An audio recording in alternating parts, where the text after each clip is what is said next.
कल रात को पाकिस्तान और भारत के दरमियान जो है एक और कशीदगी हुई है। बीजेपी के अंदर वो जो बेसिकली एक मुसलमानों से नफरत करने का वो जो एक कीड़ा है ना, वो इनको बैठने नहीं देता। जिन्होंने हमारी बेटियों के सिंदूर उजाड़े थे, हमने उन्हीं की बहन भेजकर उनकी ऐसी की तैसी करवाई। भारत वालों का जनाब एक ड्रोन गुम गया। एक इंडियन एक्टर जो है वो खुद ये बात कह रहा है कि जी नरेंद्र मोदी ने जो है वो सीज फायर करने पे इसलिए मजबूर हुआ क्योंकि पाकिस्तान ने हमला किया। तो इंडिया ये भी माना है पाकिस्तान ने हमारे ऊपर जो है वो 150 साइबर अटैक्स किए हैं और जो कामयाब किए हैं। अस्सलाम वालेकुम नाज़रीन, मैं हूं मंसूर अली खान। अपने डेली चैनल के ऊपर आपको खुशामदीद कहेंगे। नाज़रीन, बड़ी इंटरेस्टिंग खबरें पिछले 12 घंटे में डेवलप हुई हैं और कल रात को पाकिस्तान और भारत के दरमियान जो है एक और कशीदगी हुई है। ये कशीदगी क्या है ये भी मैं आपको बताता हूँ। टेंस सूरत हाल हो गई थी कल रात को, इसके बारे में बात करते हैं। और इसके साथ साथ जनाब बड़ी इंटरेस्टिंग खबरें हैं। एक तो भारत वालों का जनाब एक ड्रोन गुम गया है। जी हाँ, ये हाल है इनका एक ड्रोन गुम गया है, उसके बारे में भी बात करेंगे। और एक इंडियन एक्टर जो है वो खुद ये बात कह रहा है कि जी नरेंद्र मोदी ने जो है वो सीज फायर करने पे इसलिए मजबूर हुआ क्योंकि पाकिस्तान ने हमला किया। तो ये मैं नहीं कह रहा, ये इंडियन एक्टर जो है मैं कह रहा हूं। मैं आपको हमेशा कहता हूं कि मैं इनको कोट करते हुए जो है मैं चीजें रखता हूं। और इसके साथ साथ जनाब इनके यहाँ एक और फेक न्यूज चल रही है पाकिस्तान को लेके कि जनाब यहाँ पे कोई एटॉमिक लीक हो गई है। ये भी एक फेक न्यूज है, मैं इसका भी तिया पंचा करूंगा और वो भी इनको कोट करते हुए, दोबारा ये इंडियन सोर्सेज को कोट करते हुए जो है ये मैं करूंगा। और साथ ही साथ इंडिया ये भी माना है कि जनाब पाकिस्तान ने हमारे ऊपर जो है वो 150 साइबर अटैक्स किए हैं और जो कामयाब किए हैं। ये वो एक्सेप्ट कर रहा है 150 साइबर अटैक्स जो कामयाब हुए हैं। इंडिया ने पहली दफा इस बात को एक्सेप्ट किया है। लेकिन इससे भी ज्यादा एक बड़ी खबर मैं थोड़ी देर में आपके साथ शेयर करने जा रहा हूं। उससे पहले आपसे रिक्वेस्ट कि चैनल को सब्सक्राइब करना मत भूलिए, बेल आइकन प्रेस कीजिए। अगर आपको हमारी वीडियो पसंद आए उसे लाइक और शेयर जरूर कीजिएगा। अच्छा जी, जब से इस जंग का आगाज हुआ था तो मिनिस्ट्री ऑफ एक्सटर्नल अफेयर्स में जो इनके जो सेक्रेटरी फॉरेन सेक्रेटरी थे वो वहाँ पे ब्रीफिंग देते रहे। लेकिन उनके आने से पहले आपको याद होगा ये दो खवातीन जो आप स्क्रीन के ऊपर देख रहे हैं, ये आके बेसिकली वहाँ पे ब्रीफिंग देती थी। एक जो है वो हिंदी में बात करती थी और एक जो है वो अंग्रेजी में बात करती थी। अच्छा, इसमें जब ये किया इन्होंने पहले दिन तो उसमें कहा गया कि बेसिकली ये इमेज देने की कोशिश की गई है कि जनाब जो ऑपरेशन सिंदूर है, नाम इसका चूंकि ऑपरेशन सिंदूर है, तो दो खवातीन के जरिए जो है वो ये करवाया गया। एक तो ये इसका एलिमेंट था और दूसरा एलिमेंट इसके अंदर ये था कि इसमें से एक जो है वो खातून हिंदू है और दूसरी खातून जो है वो मुसलमान है। तो बेसिकली एक सेकुलर इंडिया का एक इमेज देने के लिए कि जनाब देखिए दो मुख्तलिफ मज़ाहिब के लोग जो हैं, खवातीन जो हैं वो बेसिकली ये सब कुछ करें। ये सिंबलिज्म था बेसिकली इस सारी चीज़ का। तो इन दोनों ने ये थोड़ी देर ब्रीफिंग देती थी और उसके बाद जो फॉरेन सेक्रेटरी थे फिर आगे जो है वो ये बात करते थे। अब इसके अंदर हुआ क्या कि बीजेपी के अंदर वो जो बेसिकली एक मुसलमानों से नफरत करने का वो जो एक कीड़ा है ना, वो इनको बैठने नहीं देता, वो इनको तंग करता रहता है। और हुआ यहाँ पे भी यही कि ये जो मुस्लिम खातून है जो जिसे आप स्क्रीन पे देख रहे हैं, इनका नाम है जनाब कर्नल सोफिया कुरैशी। ये कर्नल हैं और इनका नाम है सोफिया कुरैशी। तो इनके ऊपर जो है वो बीजेपी के एक मिनिस्टर ने, जो कि मध्य प्रदेश का मतलब उनकी जो स्टेट गवर्नमेंट है उसका मिनिस्टर है, उसने कमेंट किया। और उसने कमेंट क्या किया, मैं ज़रा वो कमेंट जो है मैं आपके सामने वो शेयर करना चाहूँगा। उसने कहा, जिन्होंने हमारी बेटियों के सिंदूर उजाड़े थे वही कटे पटे लोगों को हमने उन्हीं की बहन भेजकर उनकी ऐसी की तैसी करवाई। इस पर मोदी जी के लिए जोरदार तालियां। ये कर्नल सोफिया कुरैशी के बारे में कह रहा है कि हमने उन्हीं की बहन को भेज के जो है वो उनसे ये सारा काम करवाया। आगे कहता है जी, उन्होंने कपड़े उतार उतार कर हमारे हिंदुओं को मारा और मोदी जी ने उनकी बहन को उनकी ऐसी की तैसी करने हमारे जहाज पर उनके घर भेजा। अब मोदी जी कपड़े तो उतार नहीं सकते थे, इसलिए उनके समाज की बहन को ही भेजा कि तुमने हमारी बहनों को बेवा किया है तो तुम्हारे समाज की बहन आकर तुम्हें नंगा करके छोड़ेगी। बेसिकली ये उन दहशतगर्दों को जो है वो जोड़ा था सोफिया कुरैशी के साथ। अब बेसिकली असल बात तो यही है ना कि इनको मुसलमानों से नफरत, और ये इसको वो छुपा नहीं सकते। तो इसने वो कर्नल जो एक्चुअली फेस ऑफ इंडिया बनी हुई थी, जो एक्चुअली ऑपरेशन सिंदूर के हवाले से ब्रीफिंग दे रही थी, ये इसी ऑपरेशन सिंदूर की दूसरी विक्टिम है। इससे पहले वो मिस्त्री साहब जो थे वो विक्टिम हुए, वो स्क्रीन से हट गए, उन्होंने अपना ट्विटर ब्लॉक कर दिया क्योंकि उनको और उनकी बेटी को जो है वो टारगेट किया जा रहा था। अब कर्नल सोफिया कुरैशी के साथ ये सब कुछ किया जा रहा है। कर्नल सोफिया कुरैशी पाकिस्तानी नहीं है, वो इंडियन ही है। लेकिन ये मजाल है, ये गंदगी है इनके बीजेपी वालों की कि वो अपनी नफरत जो है वो छुपा नहीं सके और इस मुसलमान खातून को भी जो है वो इस तरह टारगेट किया गया। तो मुसलमानों को ना, मैं बार बार इस सारी चीज़ के अंदर मैं देख रहा था, ये जब से पहलगाम का वाकया हुआ है, इनका मीडिया जो है उनके अंदर इतनी नफरत है मुसलमानों को लेके कि वहाँ पे कश्मीर में जाके ये हर बंदे से जाके जो है ना ये कहते थे कि बोलें हिंदुस्तान की जय, बोलें ये बात, आप कहें कि पाकिस्तान जो है वो तबाह बर्बाद होना चाहिए। अब वहाँ पे वो मुसलमान थे, वो कहते भाई हमसे क्यों ये चीज़ें करवा रहे हो, मतलब क्या ज़रूरत है इस चीज़ों की। नहीं आप कहें, वो कहते नहीं आप, इनके रिपोर्टर्स वहाँ पे हरकत है, आप बोलें आप हिंदुस्तान के साथ। तो वहाँ पे मैंने एक जगह पे देखा कि एक मुसलमान बुजुर्ग थे, वो बेचारे आराम से बैठ गए ना कहीं पे अपने चाय पी रहे थे, एक रिपोर्टर गया इसी तरह वहाँ, उसने कहा जी आप बोलें कि हिंदुस्तान की जय। और आप बोलें कि आप पाकिस्तान के खिलाफ हैं, तो उसने ना आगे से कहा कि बेटा एक बात बताओ, ये बात तुमने किसी हिंदू से पूछी है जाके?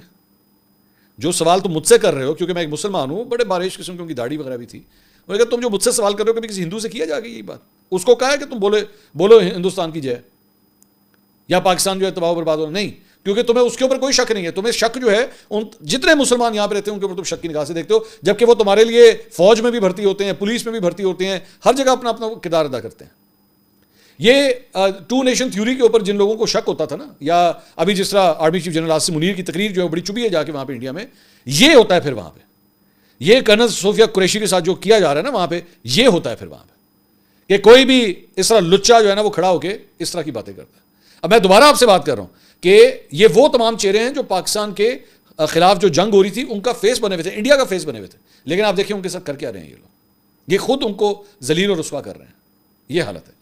अच्छा जी, दूसरी खबर एक और वो ये है जनाब कि इसी सिलसिले में एक और जो इंडिया की जानिब से जो रिपोर्ट सामने आई है वो बड़ी इंटरेस्टिंग है, और वो ये आपके सामने है। ये टाइम्स ऑफ इंडिया ने जनाब ये खबर दी है, और उसने उसने अपनी तरफ से एंगल जो है वो दूसरा दिया है। उसने कहा जी Pakistani hackers attacked 1.5 million plus Indian websites after operation Sindoor, failure rate, names of 7 Pakistani hacker groups, technique used and more. आगे कहता है कि जी इन्होंने 15 लाख साइबर अटैक्स किए हैं। अच्छा, मैंने कुछ ज़्यादा खाते साढ़े मतलब खाते पाता है, उसने कहा जी 15 लाख साइबर अटैक्स किए, लेकिन इसमें से सिर्फ 150 कामयाब हुए हैं। अच्छा चलें, पहली बात तो पता नहीं, मतलब ये तो इंडियन मीडिया ने ये वैसे ही बढ़ा चढ़ा के पेश करता है। इसमें मेरी तरफ में एंगल ये है कि चलें 15 लाख जो है वो कहते नहीं हुए कामयाब, और 150 तो इन्हें तो मुंह मान रहे हो ना तुसी, 150 साइबर अटैक्स तो कामयाब हुए। मुझे ज़रा इसके बदले में मैं आपसे दरख्वास्त करूंगा, इसके बदले में ज़रा आप क्लेम करके दिखाएं आपने पाकिस्तान के सिस्टम को हैक किया, पाकिस्तान की कोई एक वेबसाइट, पाकिस्तान का कोई एक साइबर सिस्टम आप लोग हैक करने में कामयाब हुए? नहीं। तो फिर खबर यह है कि एक्चुअली पाकिस्तानी हैकर्स जो हैं उन्होंने कम से कम आपके मुताबिक, टाइम्स ऑफ इंडिया के मुताबिक 150 वेबसाइट तो हैक की हैं, जबकि वैसे मेरे ख्याल में इससे ज़्यादा ही होंगी, मेरे ख्याल में ये इससे ज़्यादा ही होंगी। अच्छा जी, उसके बाद एक और खबर मैं आपके साथ शेयर करना चाहूँगा, और वो है जनाब ये एक अदद जो है वो स्क्रीनशॉट इंडिया के अंदर चल रहा है पिछले 24 घंटे से। ये इन्होंने अपनी तरफ से इन बेवकूफ़ों ने जो है ये बनाया हुआ है, गवर्नमेंट ऑफ पाकिस्तान का ministry of climate change and environmental coordination, और इसमें लिखा हुआ है कि जनाब ये जो हालिया अभी जो जंग हुई है ना, कि जी इसके अंदर जो है वो किसी एक कोई ऐसा यूनिट है यहाँ पे इस फेक लेटर के मुताबिक कि जी पाकिस्तान के अंदर कोई ऐसी जगह है जहाँ पे कोई एटॉमिक स्टोरेज है, और वहाँ पे इनका कोई ड्रोन या कोई धमाका वहाँ पे हुआ है, और उसकी वजह से ना इनकी ये फेक न्यूज़ ये फैला रहे हैं कि रेडिएशन लीक होना शुरू होगी। ये इस लेटर के अंदर जो है वो ये कहा हुआ है, और उसमें कहा हुआ है कि जनाब हमने इसको सिक्योर करना है और आबादी का जो है वो ख्याल रखना है। अच्छा, लगे में मैं पिछले 24 घंटे देख रहा हूँ इसी लेटर के पीछे जो है वो लगे हुए कि लो जी लेटर आ गया। ये इस 2 हफ्ते के दौरान इतने फेक लेटर्स निकले हैं कि मुझे तो अभी शक होने पड़ा है कि शायद एक आधे हफ्ते के अंदर कुछ पता नहीं ये जूही चावला को भी पाकिस्तानी बना दें, और उसका भी कोई शनाख्ती कार्ड पाकिस्तानी निकाल देगा। जूही चावला जी ने साढ़े पाकिस्तान की एजेंट है ये।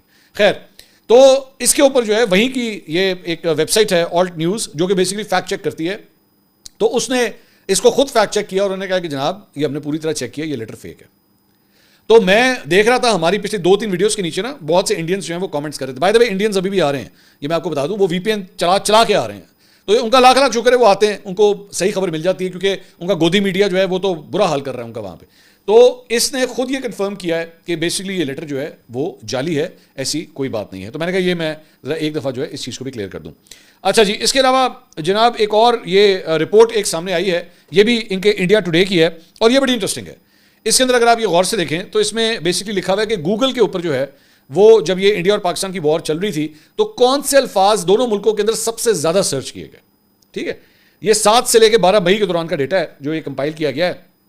तो इसमें जो इंडिया के अंदर सबसे ज़्यादा लफ्ज़ जो है वो सर्च किया गया वो ये था सीज फायर मीनिंग। मतलब लोग ये सर्च कर रहे थे कि ये सीज फायर का मतलब क्या होता है।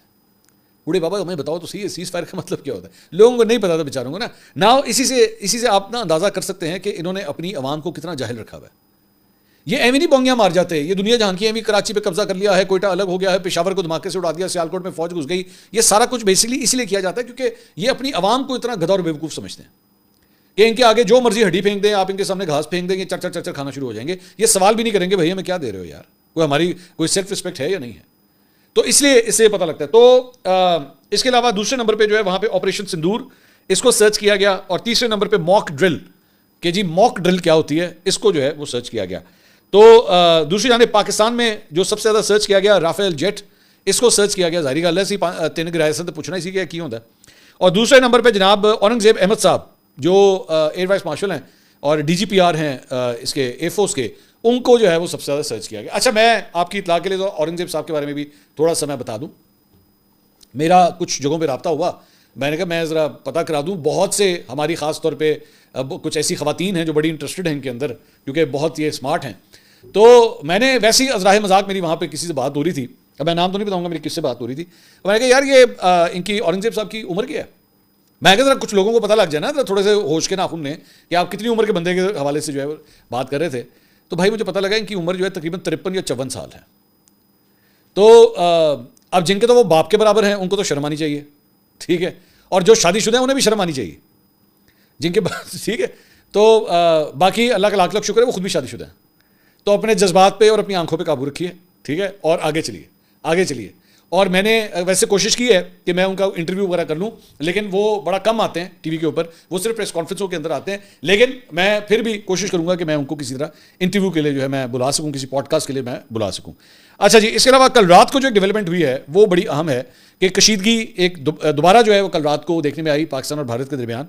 और हुआ ये कि भारतीय पंजाब में ये उन्होंने रिपोर्ट किया, इंडियन मीडिया ने रिपोर्ट किया कि 2 अफराद को जो है जासूसी के इल्ज़ाम में गिरफ्तार किया गया है इंडियन पंजाब में। और भारतीय मीडिया जो है वो ये इल्ज़ाम लगा रहा है कि इन 2 में से जो है वो एक खातून भी शामिल है और दोनों को जो है मुबैना तौर पे पाकिस्तान के लिए जासूसी करने के इल्ज़ाम में गिरफ्तार किया गया। और उन्होंने इस सिलसिले में जो है ये इल्ज़ाम ये लगाया कि जी ये जो 2 अफराद थे ये पाकिस्तानी सफारत खाने के किसी शख्स के साथ जो है वो इन कॉन्टैक्ट थे या ये इन्फॉर्मेशन उसको पास कर रहे थे। ये इल्ज़ाम, ये चार्जशीट जो है वो इसके ऊपर ये बनाई गई है। और इसकी वजह से पाकिस्तानी हाई कमीशन के एक अहलकार को जो है वो नापसंदीदा शख्सियत जो है पर्सोना नॉन ग्राटा, ये एक मतलब स्टेटस होता है, उसके मुताबिक उसे कह दिया जाता है कि जनाब आप जो है वो 24 घंटे में भारत छोड़ दें।